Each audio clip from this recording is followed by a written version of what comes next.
এয়ারপোর্টের হামলার পরে আজ সন্ধ্যাবেলা আওয়ামী সন্ত্রাসীরা আবার আমার হোটেল লবিতে এসেছিল হামলা করার উদ্দেশ্যে এবং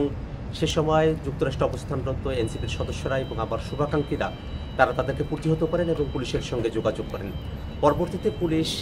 ইনভেস্টিগেশন অফিসার তিনি প্রিসেক্টে এসে মামলা দায়ের করার জন্য আমাদেরকে পরামর্শ দেন। তারই প্রেক্ষিতে আমি এয়ারপোর্টের খুব কাছের যে থানা পুলিশের রয়েছে সেখানে এসেছি এবং যারা সেই দিন আমাদের উপরে হামলা করেছিল এবং হত্যার চেষ্টা করেছিল,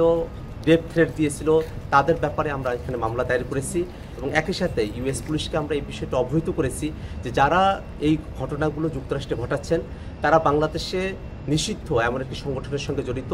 যারা গত বছর বাংলাদেশে গণহত্যা চালিয়েছেন, মানবতা বিরোধী অপরাধ